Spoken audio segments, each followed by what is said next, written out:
복된 예배자리에 오신 여러분들을 축복합니다. 오늘도 여의치 못해 영상으로 예배하는 성도들이 있다면 어디에서 예배하든지 동일한 주의 은혜가 있기를 간절히 소망합니다. 하나님이 세상에서 가장 사랑하는 남산은혜 성도 여러분, 하나님의 사랑을 받고 사는 저와 여러분들은 이미 기적의 주인공들인 줄로 믿습니다. 믿음과 기도로 넘지 못할 산은 없습니다. 오늘도 믿음으로 드리는 예배 가운데 임하시는 하나님, 우리의 기도를 신실하게 들어주시는 좋으신 하나님, 함께하며 은혜의 역사가 저와 여러분의 모든 삶 가운데 늘 충만해서 하늘의 신령한 복과 땅의 기름진 복으로 충만하기를 주의 이름으로 축원합니다. 미국의 커뮤니케이션 전문가인 폴 스콜즈 박사는 인생을 잘 살아가기 위해서 세 가지 높은 지수가 요구된다, 필요하다, 그런 말을 했습니다. 그 세 가지 지수가, 첫째는 지능을 평가하는 IQ라고 하지요. 감성을 평가하는 뭐지요? EQ. 그리고 세 번째는 역경을 극복하는 AQ가 있다고 합니다. 이 스폴즈 박사는 과거에는 IQ가 높은 사람들이 성공을 했고, 현대는 EQ가 높은 사람들이 각광을 받지만 앞으로 미래에는 AQ, 즉 역경을 극복하는 지수가 높은 사람들이 성공할 것이다 라고 하는 말을 덧붙이고 있습니다. 우리가 살아있다라고 하는 것은 다른 말로 하면 역경이, 위기가 늘 우리 가운데 공존한다, 그렇게 말할 수도 있습니다. 특히 지금은 코로나19로 인해서 글로벌 경제 위기가 있고 치솟는 물가, 고금리, 모든 것들이 사실 가중되므로 삶의 위기들이 적지가 않습니다. 뿐만 아니라 오염된 물과 공기, 이런 것들이 우리의 건강을 위협하고 질병의 위기 또한 항상 공존하고 있습니다. 이러한 위기들, 우리를 절망하게 만들기도 하지만 사실은 위기가 때로는 더 없는 기회가 되기도 한다라는 것입니다. 미국의 35대 대통령인 케네디는 그런 말을 했습니다. 위기라고 하는 말은 위험과 기회, 이 두 단어가 합성된 말이다. 그래서 위기는 위험과 기회가 같이 오기 때문에 위기에 직면했을 때 대부분의 사람들, 90% 이상의 사람들은 위기를 보고 낙심하고 낭망하고 절망하지만 극소수의 사람들, 10%의 사람들은 그 위기를 기회로 삼고 나아간다, 그런 말을 했습니다. 위기가 올 때 낙심하지 말고 좌절하지 말고 오히려 그 위기 가운데에 기회를 발견한다면 그 위기는 때로는 우리에게 더 큰 축복이 될 수 있다라는 것입니다. 모두가 힘들고 어렵다라고 할 그 위기의 순간에 또 어떤 이들은 기회를 잡는 사람들이 있습니다. 질병의 위기가 때로는 우리 인생의 새로운 지평을 볼 수 있게 하는, 우리의 신앙의 새로운 세계를 보게 하는 그런 기회가 되기도 하는 것이지요. 오늘 읽은 본문의 말씀을 통해서 위기를 기회로 만드는 성경이 주는 가르침을 배우는 시간이 되기를 원합니다.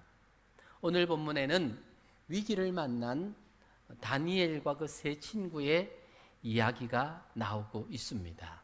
그들이 만난 위기를 그들은 어떻게 극복하고 있는지를 우리가 살펴보면서 성경이 주는 또 다른 성경적 진리를 발견해 보려고 하는 겁니다.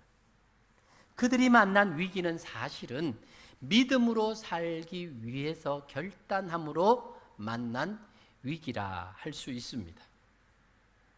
만약 그들이 믿음으로 사는 것을 포기했다면 위기가 아니라 특혜를 누릴 수 있는 좋은 기회이기도 했던 사건입니다. 예루살렘으로부터 바벨론까지 종으로 잡혀갑니다. 이 사람들은, 특별히 이 젊은이들은 이 바벨론의 발전을 위해서 특별히 똑똑한 친구들을, 아주 가능성 있는 친구들을 그렇게 바벨론으로, 포로로 잡아간 겁니다. 거기에서 그들은 왕이 내리는 하사품, 질 좋은 음식을 먹으면서 포로로서는 상상할 수 없는 호사를 누릴 수 있는 기회가 주어진 겁니다. 하지만 그들은 하나님을 향한 믿음을 선택합니다. 그래서 목숨을 담보로 시험하고 있는 내용이 오늘 본문에 나오고 있는 내용입니다. 오늘 본문의 말씀, 그런 것들을 생각하면서 한 번 더, 길지 않기 때문에 같이 한번 읽어보도록 하겠습니다. 11절로 16절입니다.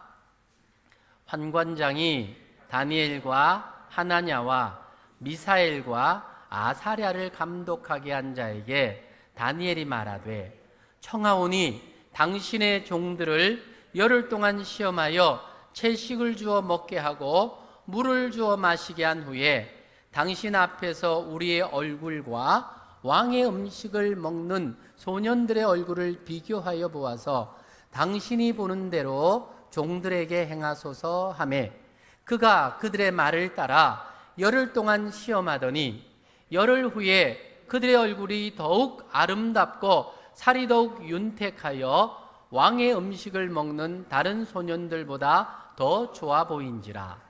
그리하여 감독하는 자가 그들에게 지정된 음식과 마실 포도주를 제하고 채식을 주니라.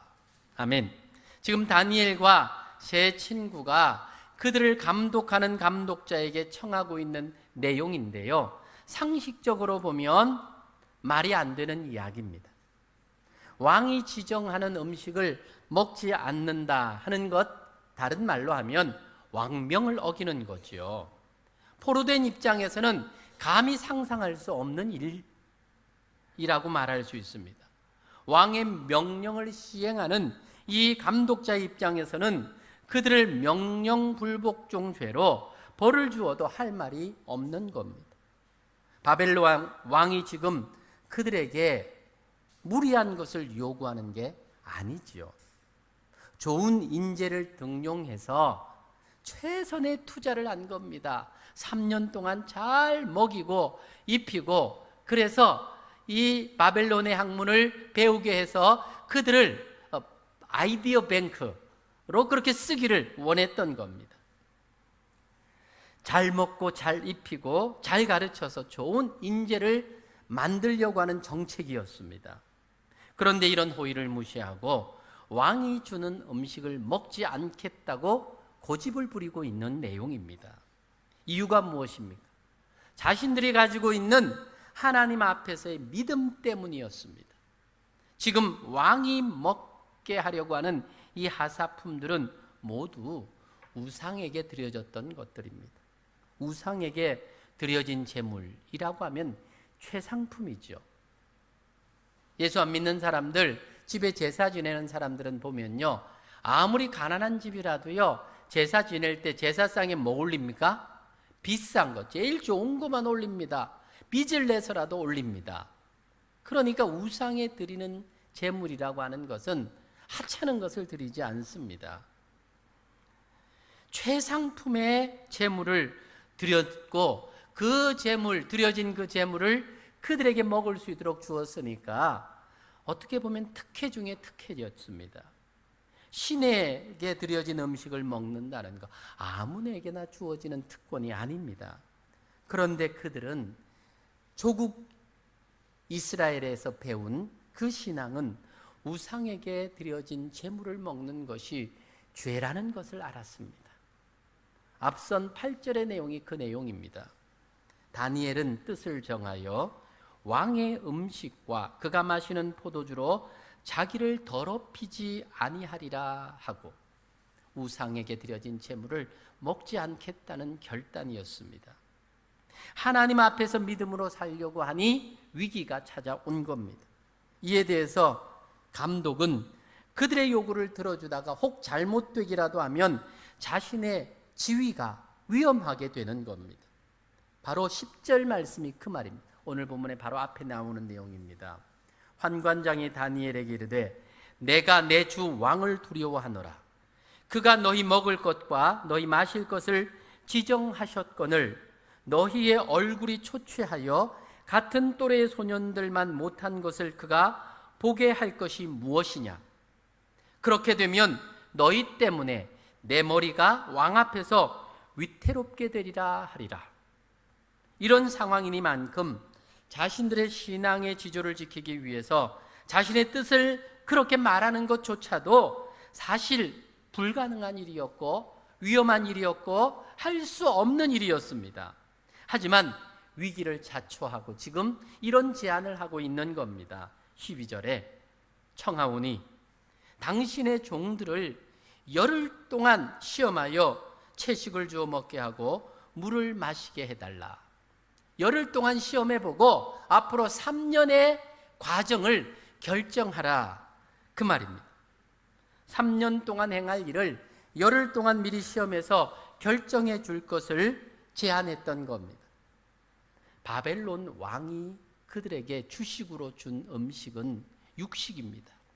지금 다니엘은 채식을 고집하고 있습니다. 채식을 주식으로 열흘 동안 먹고 그 결과를 논하자는 겁니다. 사실 사람이 골고루 잘 먹어야 살도 찌고 건강하지요. 우리들 종종 하는 말이 뭡니까? 밥심으로 산다는 말이 있지 않습니까? 우리에게는 밥이 주식입니다. 그런데 지금 이 다니엘과 세 친구들은 채식을 먹고 살았던 사람들이 아닙니다. 본래 그들의 주식이 육식이었습니다. 태어나면서부터 먹고 자란 음식이 육식 위주의 식사였습니다. 이스라엘은 아브라함 때부터 유목민이었지요. 가나안에 정착하고 양과 소로 제사를 하는 육식 위주의 민족입니다. 그러니까 모국에서부터 육식을 먹고 자란 사람들입니다. 특히 성장기에 있는 이들, 무엇을 먹느냐에 따라서 발육에 지대한 영향을 미칠 수 있는 것이지요. 그러니 지금 다니엘은 무모한 제안을 하고 있는 것입니다. 어쩌면 다니엘과 이 세 친구들 광신적인 신앙인들이라고 말할 수가 있겠습니다. 적당히 하면 되는데 지금 자신의 신앙을 지킨다는 명목으로 자신의 생명에 위협을 자초하고 있는 것입니다. 여러분들의 판단에 지금 이 다니엘의 세 친구들 이렇게 뜻을 정하고 행동하는 이런 행동이 지혜롭게 보입니까? 아니면 어리석게 보입니까? 여러분들이 그 자리에 있다면 다니엘과 세 친구들과 같은 그런 판단을 할 수 있을 것 같습니까? 아니면 적당히 한번 눈 감고 얼마나 좋아요, 이렇게 기름진 음식을 종으로 와서 집에서 먹는 것보다 더 좋은 음식을 먹을 수 있는 기회가 되어졌는데, 아마 신앙이 없는 사람들, 믿지 않는 사람들, 상식을 논하는 사람들이 볼 때는 이들은 광신적인 신앙인들입니다. 지금 다니엘이 그렇게 자기의 의사를 표현할 만한 위치도 아닙니다. 갑을 정도 관계가 아니라 주인과 종의 관계입니다. 지금 그들의 현실은 종으로 끌려와서 의식주조차도 보장받지 못한 입장입니다. 혹이나 도망치지 못하도록 어쩌면 쇠사슬에 매여 있는지도 모릅니다. 바벨론 왕이 그런 노예들에게 진수성찬을 차려준다는 거 꿈에도 생각지 못할 일들이지 않습니까? 지금 그들은 예루살렘으로부터 바벨론에 끌려오기까지 먹을 것도 제대로 먹지 못하고 잠도 제대로 자지 못하는 그런 상황, 환경이었을 겁니다. 그러니 수척해지고 초췌해진 상태에서 육식을 좀 해야 제대로 회복이 되지 않겠습니까?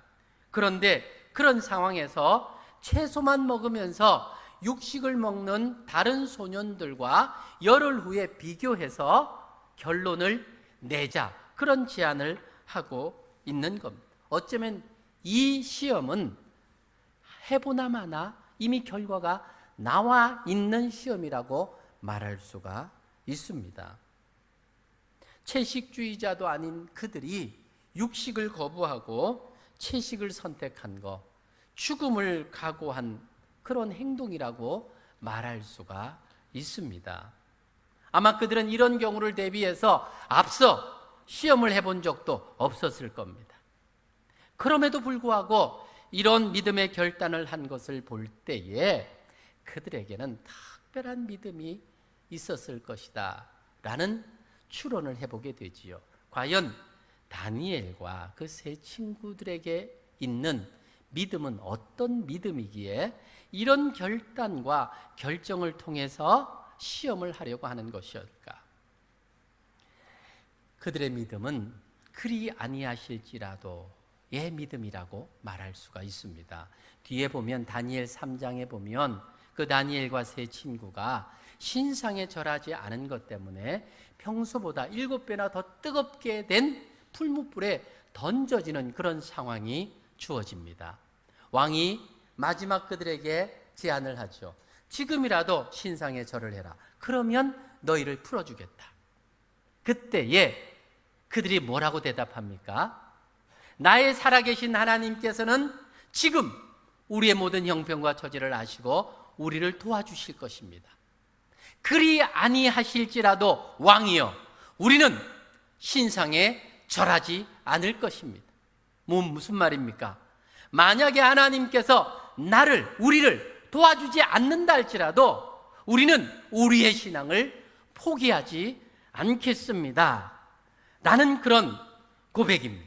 하나님에 대한 절대 신앙의 표현이자 고백이자 결단이었지요. 조건부 신앙이 아닙니다. 이거 들어주시면 이렇게 하겠습니다. 이번에 나 살려주시면 하나님 충성하겠습니다. 이번에 이것만 해결해 주시면 내가 정말 하나님 앞에 바로 살겠습니다. 이런 수준의 신앙이 아니라는 겁니다. 그리 아니하실지라도 안 들어주셔도 나를 도와주지 않는 것처럼 보일지라도 나를 살려주지 않는다 할지라도 불무불에 들어가 뼈가 녹고 죽는 한이 있다 할지라도 내가 믿는 하나님은 살아계신 하나님이고 전능하신 하나님이시기 때문에 나는 그 하나님에 대한 신앙을 저버릴 수가 없습니다 라고 하는 그런 고백입니다. 많은 성도들이 가지고 있는 조건부 신앙과는 수준이 다른 그런 신앙의 고백이 있었습니다. 그런 신앙인들이었기 때문에 지금 이런 위기 앞에서 단호하게 이런 결단과 행동을 할 수 있었던 거죠. 하나님께서 그들을 정말 도와서 그들이 말한 대로 시험에서 이길 수 있다면 더할 나위 없는 결과가 되겠지만 그리 아니하실지라도 그들이 가지고 있는 신앙을 저버리면서까지 바벨론에서 부귀영화를 누리고 싶은 마음이 없었다 그 말입니다. 저와 여러분에게도 이런 신앙이 있기를 주의 이름으로 축원합니다. 그저 어린아이처럼 조건부 달고 요번에 선물 사주면 내가 열심히 공부하겠습니다 이런 조건이 아니라 안 사줘도 나는 합니다. 안 도와줘도 나는 합니다. 왜? 하나님 살아계신 하나님, 그 하나님과 함께하는 내 믿음의 절개는 그런 하찮은 것 때문에 나의 이 믿음의 지조를 꺾을 수 없습니다. 이런 믿음의 아름다운 고백들, 결단들 저와 여러분 안에 있기를 주의 이름으로 축원합니다. 지금 그들에게는 위기가 기회가 될 수도 있고 어쩌면 이 위기가 그들을 끝장낼 수도 있습니다. 하나님이 그들을 도와주시면 위기가 기회가 될 것이고 그렇지 않으면 이 위기로 말미암아 그들의 생명도 끝이 날 수 있습니다. 위태로운 것이었습니다. 사랑하는 여러분, 우리가 위기를 당할 때 어떤 판단과 결정을 내려야 할지 오늘 다니엘의 위기 대처 방법, 믿음의 자녀들인 우리들에게 많은 도전을 주고 있습니다. 사실 우리 삶의 현장도 그 정도는 다르지만 신앙의 결단이 요구되는 경우들이 적지 않습니다. 신앙을 포기하면 쉽게 넘어갈 수 있는 일들, 신앙 때문에 걸림돌이 되는 경우들이 적지 않습니다. 직장 생활하시는 분들, 초년생들, 특별히 회식 자리에 가면 술을 쫙 권합니다. 다 마시게 합니다. 한 잔씩 건배 하는데 그 자리에서 눈 딱 감고 마시면 아무 상황 끝입니다. 그냥 잘 지나갑니다. 그런데 그 자리에서 혼자 나는 안 마시겠습니다. 왜? 저는 하나님을 믿는 사람입니다. 그렇기 때문에 하나님이 그 많은 술을 마실 수가 없습니다. 그렇게 말하는 순간부터 직장에서 왕따가 될 수도 있고요. 그 환경을, 그 상황을 완전히 분위기 깨는 그런 사람이 될 수도 있습니다. 적당히 신앙생활하면 아무 문제가 되지 않지만 신앙으로 결단하고 살려고 하면 문제가 되는 일들이 우리가 살아가는 삶의 현장에서 적지 않다는 사실입니다. 우린 경험해 보아서 알 겁니다. 적당히 이중장부 눈 감으면 지나갈 수 있는데 신앙 때문에, 믿음 때문에 그럴 수 없어서 또 힘들고 어려워지는 과정들 우리가 신앙생활하면서 많이 겪지 않습니다. 오늘 본문 다니엘은 포로의 몸이었고 노예 신분이었습니다. 하나님을 의지하고 왕이 지정해 준 음식, 어린 시절부터 먹던 주식이었는데 과감히 뜻을 정합니다. 다니엘은 왕이 준 음식을 먹기 싫어서 이런 결정 내린 거 아닙니다. 고기는 고향에서 늘 먹었던 주식이었지만 지금 그들에게 주어진 이 음식은 어쩌면 그것보다 더 질 좋은 것이었지만 하나님을 더 사랑했기 때문에 고기를 포기한 겁니다. 다니엘과 세 친구가 하나님을 더 사랑하고 섬기기 위해서 뜻을 정한 것이 지금 그들에게는 위기가 된 겁니다. 지금 그들은 포로로 끌려왔기 때문에 얼굴과 몸이 말이 아닙니다. 그럼에도 불구하고 채식으로 열을 견뎌보겠다는 겁니다. 그러면서 육식을 하는 다른 사람들과 비교를 해보아야 합니다. 그들보다 더 좋아 보일 수 있는 확률은 0%입니다. 그들이 믿는 것은 오직 하나님밖에는 없지요. 하나님이 해주시면 가능한 일이고 그렇지 않으면 해보나 마나한 게임이라고 말할 수가 있습니다. 결과를 봅시다. 15절 말씀 같이 읽겠습니다. 15절입니다.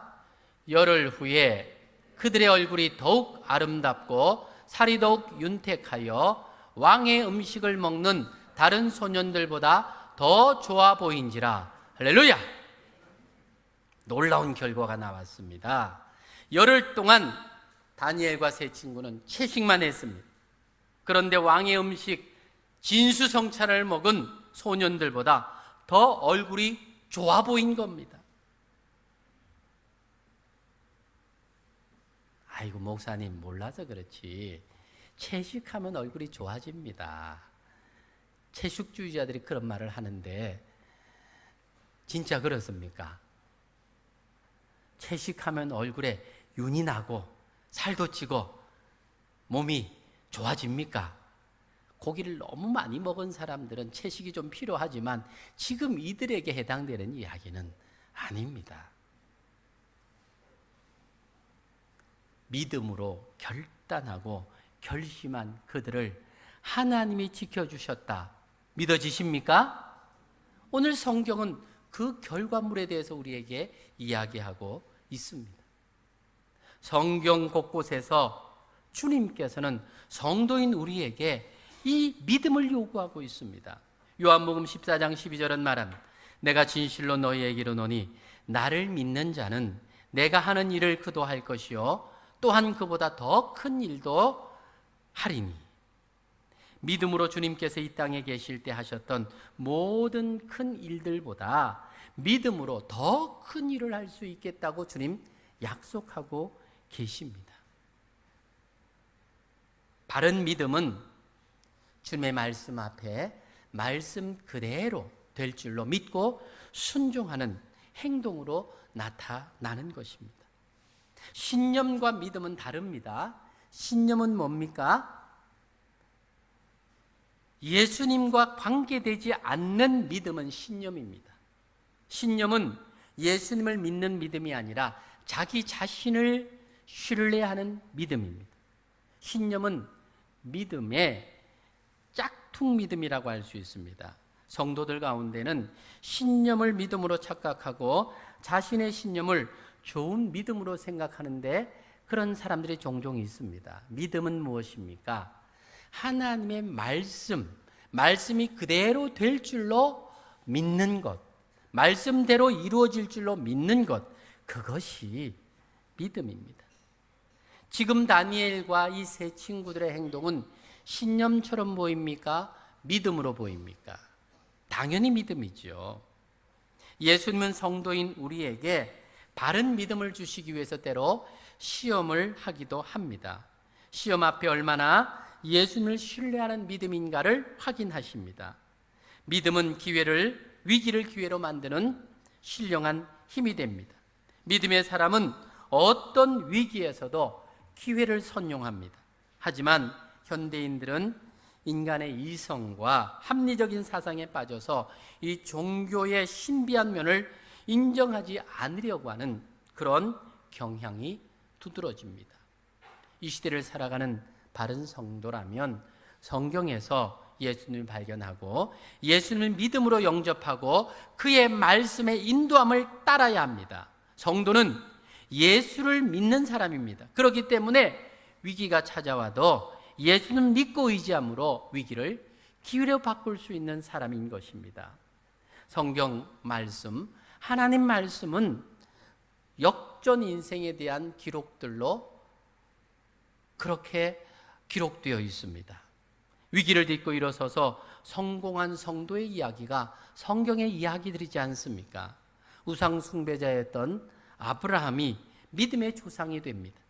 사기꾼이었던 야곱이 이스라엘의 12지파의 아비가 됩니다. 목동이었던 다윗이 이스라엘의 왕이 됩니다.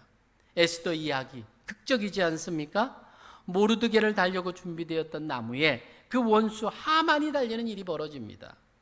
예수님 말씀하셨던 부자와 나사로의 이야기, 부자는 죽어 음부에 들어가고 거지 나사로 아브라함의 품에 안기는 역전 드라마가 성경의 이야기입니다.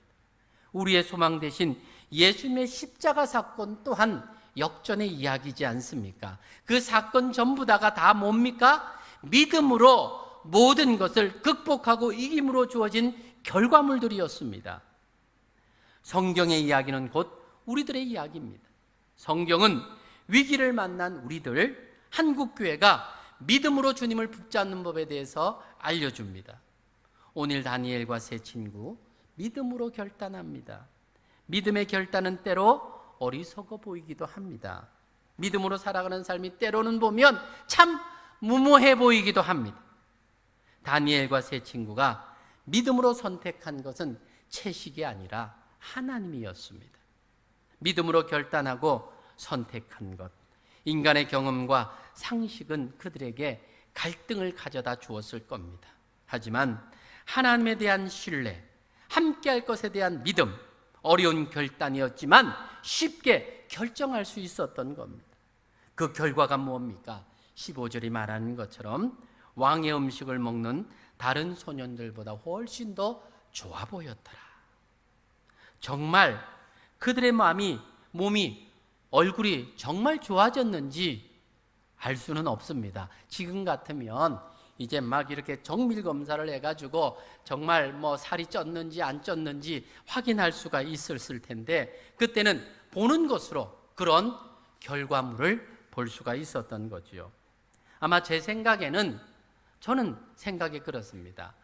분명히 살이 빠졌을 수도 있고 얼굴이 좀 더 초췌해질 수도 있었습니다. 그런데 하나님이 그 관리인의 눈을 바꾸어서 더 좋게 보였다. 그렇게도 해석이 되더라는 겁니다. 하나님은 능히 그렇게 하실 수 있는 분입니다. 풀을 먹고 고기 먹은 사람보다 더 살찌고 좋게 되었다. 이거 잘못 해석하면 야, 성경이 말하는데 더 이상 고기 먹지 말고 풀 먹자, 이런 적용도 할 수 있으니까 볼 때는 그런 건 아닌 것 같고, 그렇게 먹었는데도 보기에 훨씬 더 좋아졌더라. 이게 하나님이 쓰는 방법이라는 겁니다. 언젠가 제가 말씀을 드린 적이 있었지요. 교회가 합병하기 전에 있었던 사건. 제가 두실교회 목사이지 않았습니까? 두실교회를 팔고 팔성교회가 합병해서 지금 우리 남산은혜 교회가 되었습니다. 그런데 그때가 IMF 조금 지나고 얼마나 경제가 어렵고 이 건물들 팔고 사는 게 얼마나 힘들었습니까? 그런 상황에서 우리 그 두실교회 건물을 팔 때의 이야기입니다. 그 건물을 산 아주머니가 한 이야기, 이건 제가 지어낸 이야기가 아닙니다. 그 아주머니가 한 이야기, 저를 천사로 보았다는 사실입니다. 제가 천사같이 보입니까? 믿음이 좋은 사람은 천사로 보입니다. 근데 그때 어떤 일이 있었는지 다 아시죠? 교회를 팔려고 했는데 살 사람이 없어요. 돈을 많이 다운시켰습니다. 그때 금액이 제가 정확히 기억이 안 나는데 3억 5천인가 팔려고 했는데 3억 1천까지 내려와도 살 사람이 없는 거예요. 근데 한 사람이 온 거예요. 와가지고 우리 건물 앞에서 저를 딱 만났어요. 만나고 난 다음에 바로 그 건물 3층으로 올라갔어요. 그때 사택이 3층에 올라가 계약하자는 거예요. 그것도 우리가 말하기를 4억인데 3억 8천에 팔려고. 깎지도 않아요. 3억 8천 좋습니다 하고 계약서를 내서 쓴 거예요. 저는 어디 홀렸는 줄 알았어요. 근데 그분이 한 말, 근데 그분이 건물을 살 때에 지하부터 해서 건물을 자세히 보지도 않았어요. 문암동 열고 좋네? 1층 열어보고 좋네? 2층 열어보고 좋네? 좋기는 뭘 좋아. 내가 봐도 곰팡이 쓸고 냄새 나고 그리고 청소 제대로 안 돼가지고 2층에 지저분했는데 좋네 하고 3층에 올라간 거예요. 그리고는 계약서를 쓴 거예요. 그분이 하는 말, 저를 처음에 딱 봤는데 사람이 아니라 천사처럼 보이더라는 거예요. 저 천사가 사는 건물은 볼 것도 없다, 산다, 이런 결정을 하고 올라온 거예요. 그때 제가 몸살이 나가지고 병원에 가서 주사 맞고 차에서 내리다가 딱 만났거든요. 병원 갔다 온 사람이 뭔 천사처럼 보이겠습니까? 그런데 저를 그 사람 눈에는 천사처럼 보이게 하고요, 그 건물을 천사가 사는 건물은 볼 것도 없다, 사겠다 해가지고 산 거예요. 할렐루야. 여러분들이 지금 볼 때도 천사가 아닌데 그때 천사처럼 보인 거는 이건 누가 한 일이에요? 누가 한 일이에요? 하나님께서 그 건물을 팔게 하고 또 교회를 합병하게 하고 남산은혜교회를 만들게 하기 위해서 하나님이 하신 줄로 믿습니다. 그 사람의 눈이 나를 천사로 보게 한 것은 하나님이 그 눈에 천사로 보게 하는 은혜를 주신 줄로 믿습니다. 지금도 하나님께서는 하나님의 사람들, 하나님의 교회를 하나님의 뜻대로 살려고 하면 그렇게 보호해 주시고 지켜주심을 믿습니다. 저와 여러분이 믿음으로 살기를 원한다면, 믿음으로 결단하면 누가 해주시느냐 하면 하나님이 그렇게 해주실 줄로 믿습니다. 지금 다니엘과 세 친구들 열흘 동안 채식만 했는데 고기 먹은 친구들보다 훨씬 나을 이유가 어디 있겠습니까? 그럼에도 불구하고 이 재판관이 볼 때에는 훨씬 더 좋아 보였더라. 하나님께서 그 눈에 훨씬 더 좋아 보이게 했다고 믿습니다.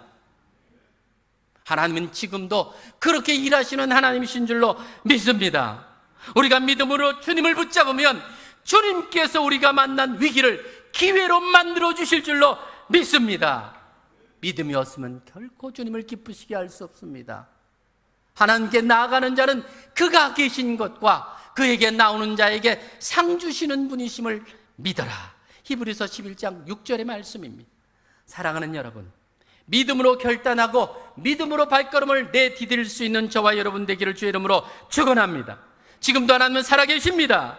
그 살아계신 하나님께서 우리 곁에서 우리를 눈동자같이 지켜주시고 보호하여 주실 줄로 믿습니다.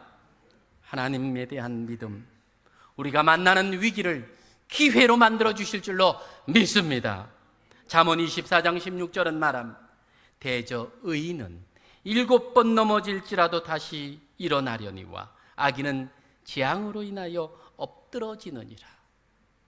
대저 하나님을 향한 믿음의 자녀들은 7번 위기가 와도 다시 일어나지만, 주님이 없는 악인들은 그저 엎드려 넘어지고 마는 겁니다. 하나님께서 오늘도 위기를 기회로 만드는 믿음의 사람들로 저와 여러분이 서기를 간절히 소원하고 계십니다.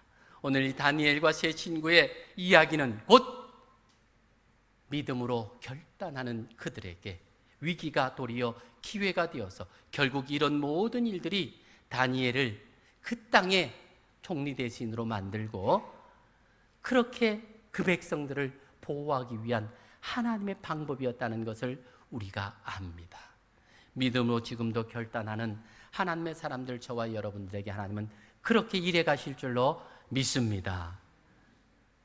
믿음으로 승리하는 저와 여러분, 우리의 삶 되기를 주의 이름으로 축원합니다. 같이 한번 기도하기를 원합니다. 사랑하는 여러분, 오늘 다니엘과 세 친구의 이야기는 우리에게 어떤 메시지를 던져주고 있습니까? 상식으로는 말이 되지 않는 겁니다. 우리의 경험상은 그건 인정할 수 없는 이야기입니다. 하지만 성경은 믿음으로 산 그들에게 어떤 결과를 주는지에 대한 귀한 진리를 우리에게 제시하고 있습니다. 다니엘과 세 친구만의 이야기는 아닙니다. 성경은 우리에게 믿음으로 살 때에 어떤 삶의 열매를 주실지에 대한 분명한 답을 주고 있습니다. 이건 성경에서만 끝날 이야기입니까? 지금 우리의 삶의 현장에서 우리에게 믿음이 요구되는 일들이 얼마나 많습니까? 어쩌면 우리가 누리지 못하고 어쩌면 우리가 더 위기에 빠진 것은 그렇게 믿음으로 살아야 할 그 순간에 믿음이 아니라 다른 결단이 우리를 힘들게 만들지는 않았습니까? 주신 말씀 기억하며 이 시간 같이 잠시 한번 기도하기를 원합니다. 기도합시다.